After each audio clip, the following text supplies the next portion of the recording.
चाहे जवन परिवार के होई, एक आगे वो परिवार ऐसा बा जौने परिवार में ही ना देखे के मिलेला।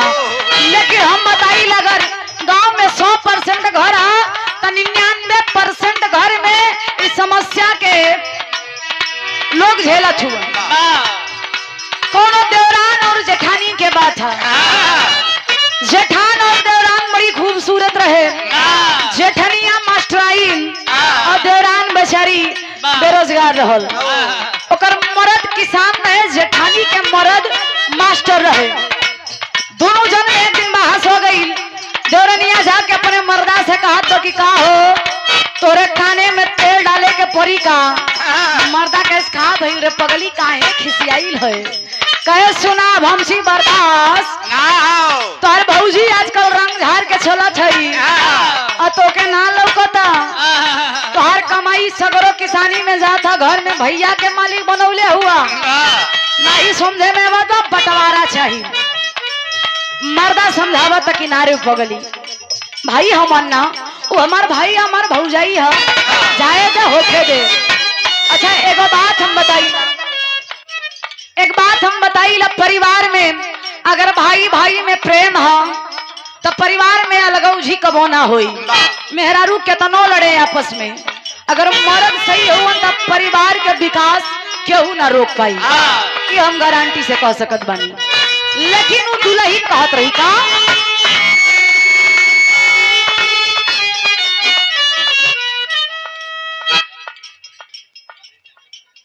श्री रामधार यादव मास्टर साहब गयासपुर की धरती से पुनः 201 रुपए देकर सम्मान किया गया।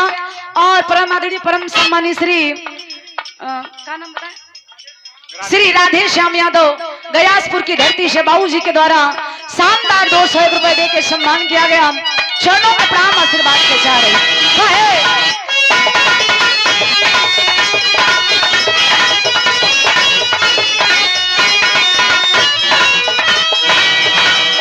नया नया गहना गुड़िया पहिर के झमकावेली।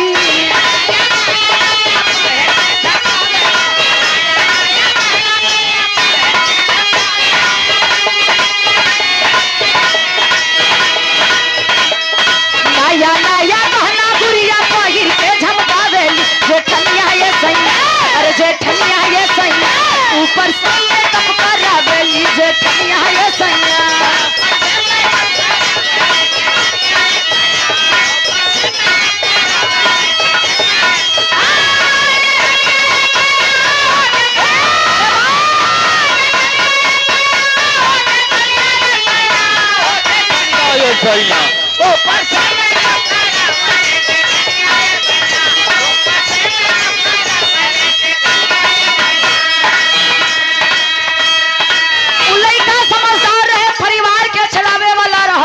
हर परिवार में अगर ऐसा लड़का हो तो परिवार में लगौजी ना होई ना कबो द्वेष कलेश होई।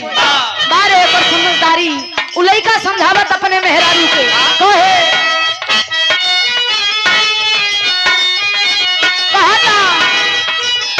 काहे टेंशन ले लू वही लागे लू तू बढ़िया।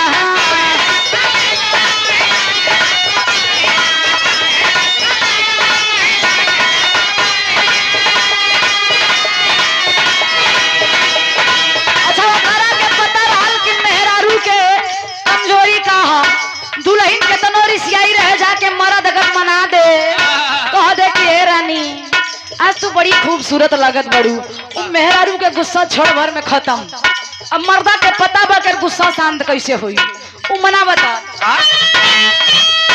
काहे टेंशन ले लू वही लागे लू तू बढ़िया।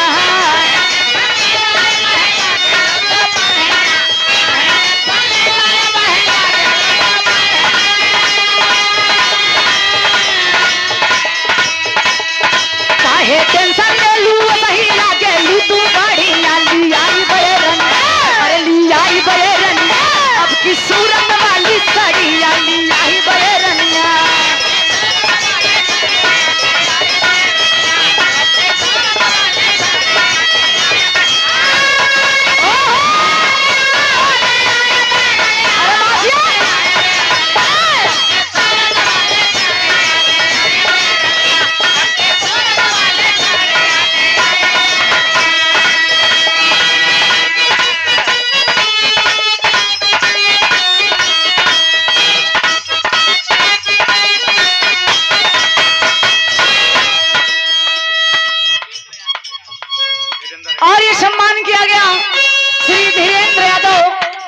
गयासपुर की धरती से आप बाबूजी के द्वारा इस भाव को समझते हो, कहीं ना कहीं बात अच्छा लगल है ना चचा? ये शानदार 100 रुपया के आशीर्वाद, चरणों में प्रणाम, आशीर्वाद के छा रही उपस्थित जनता जनार्दन के प्रणाम आशीर्वाद के कामना बा। वैसे ही परिवार के हम भी धन्यवाद दे हमरे अशोक चचा और संतोष चचा के, दोनों भाई में इतना प्रेम है। एक भाई बाहर, दूसरा भाई घर में किसानी करत हुआ। ये परिवार में प्रेम है, एकता बा, कि परिवार में दरार नहीं खेल है।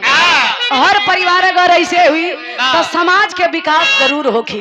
तो भैयन के बहुत बहुत प्रणाम है। ऐसने परिवार, ऐसने सीख समाज में अगर मिलत रही तो समाज दिन पर दिन तरक्की करी। और माता रानी से कामना बस, स्वर्ग में जो माता जी गई हैं उनका आशीर्वाद इस परिवार पे ऐसे ही बरसता रहे, दोनों भाइयों में प्रेम बढ़ता रहे।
लेकिन गर्मी के महीना में कोनो दुल्हन कहतिया, इतना तेज गर्मी रहे, गौना भइल रहल, साझी के टाइम रहल, बेनिया लेके हौकता, सास पूछता कैसन हो, तू अलग भर मरद अलग, बात कहा झगड़ा भइल का? दुल्हन के बोला मत, बियाहे से पहले तुम्हारी दुलरुआ बेटा फोने में कलश की जानू, ए सोना हमरा घर में एसी लगल है, कूलर लगल है, इन्वर्टर है, बियाह से पहले कर बड़ी लंबी लंबी भौकाल रहे, आज जब से बियाह करके आइल बानी न इन्वर्टर है, न कूलर है, न एसी है, एकरा पास कुछ नहीं खे। का बताई किस्मत के हम दोस्त बनी। दुल्हन कहे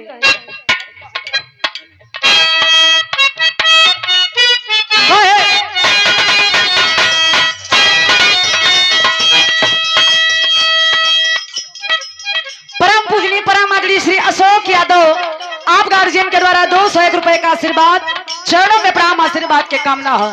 दुल्हन कहे ये माई बहन के गीत है, ये गीत में कोनो फुहरपन नहीं खे, रस बा लेकिन फुहरपन नहीं खे। कैसे?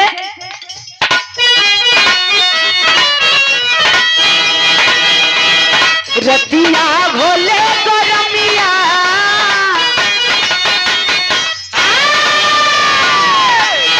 रतिया घोले गरमिया ना डोलई पगहना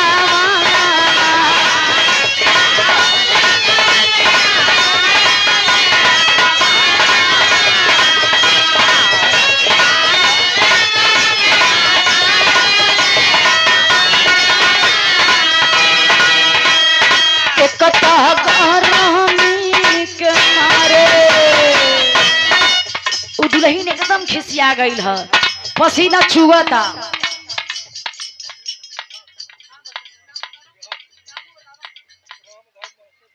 अच्छा, फिर से वही छाया हुआ नाम श्री रामधार मास्टर साहब, गयासपुर की धरती से 100 रुपया के आशीर्वाद, चरणों में प्रणाम आशीर्वाद के चाह रही फरमाई सब बिरहा की। अब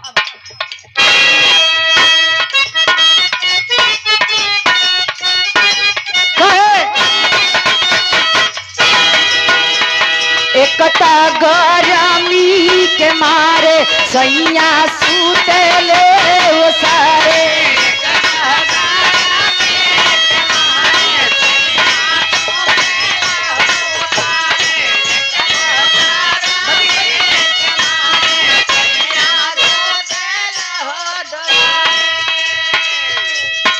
एक तो गरमी के मारे सैया सूतेले वो सारे, दूसरे सासू नदिया मारली मेहना।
सुंदर सुंदर बात भैया की तरफ से लोगन के सुने के मिलल। और एक बात सुने के मिलल, तेरा ही काहे के मनावल जाला। हम बस बता देत बानी, ई अपन अपन सोच है। अगर आप लोग गरुड़ पुराण के उठा के देखबा तो गरुड़ पुराण में लिखल है तेरा ही काहे के मनावल जाला। गरुड़ पुराण के हिसाब से तेरा ही खातिर लोग मनावेलन। जब शरीर से आत्मा निकलेला और इस शरीर निर्जीव हो जाला तो आत्मा 1 मिनट खातिर स्वर्ग में जाला।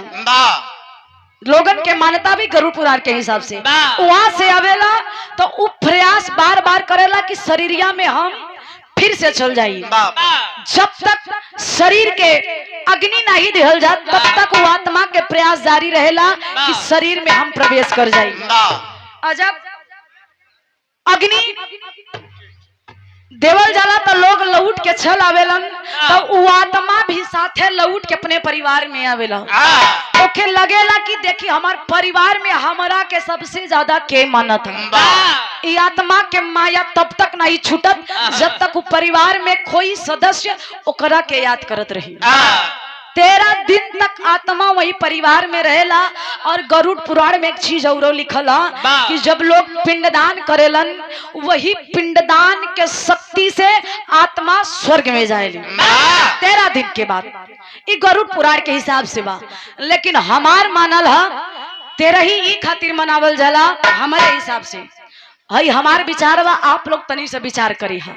लोग 13 ही खातिर मनावेलन कि 13 दिन में इंसान जो सदस्य हमनी के बीच से चल जालन उनकरा के भुलावे में कहे से कि एक बैक अगर चाहला केहू से नाता तोड़ दा तो नहीं टूटत।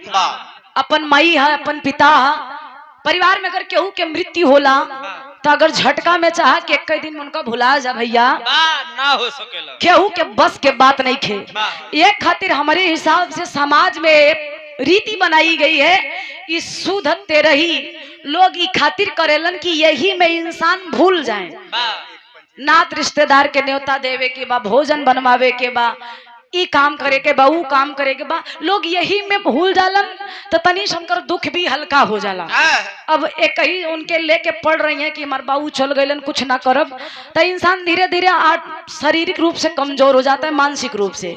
हमारे हिसाब से 13 ही यही खातिर बनावल गईल बा कि 13 दिन में इंसान उनकरा के भूले में शक्ति मिलेला। जैसे अब 13 दिन आज 13वीं हो गई तो आज हाँ जरूरी बा माई याद होई, लेकिन कहीं ना कहीं भूल भी लोग गई हुई कि ठीक बा उनकर जीवन लालू जी के आज तक याद रहे। हाँ आज तक याद रही, आज के बाद तनी तनी याद रही। ये सबका नियम है, हमारा और आपका सभी का नियम है, प्रकृति का नियम है हमारे हिसाब से। अपन अपन विचार हो। श्री राजेंद्र प्रसाद यादव बाहरी देश की धरती से 100 रुपया के आशीर्वाद, चरणों में प्रणाम आशीर्वाद के चाह रही उपस्थित जनता जनार्दन के प्रणाम आशीर्वाद के कामना हो।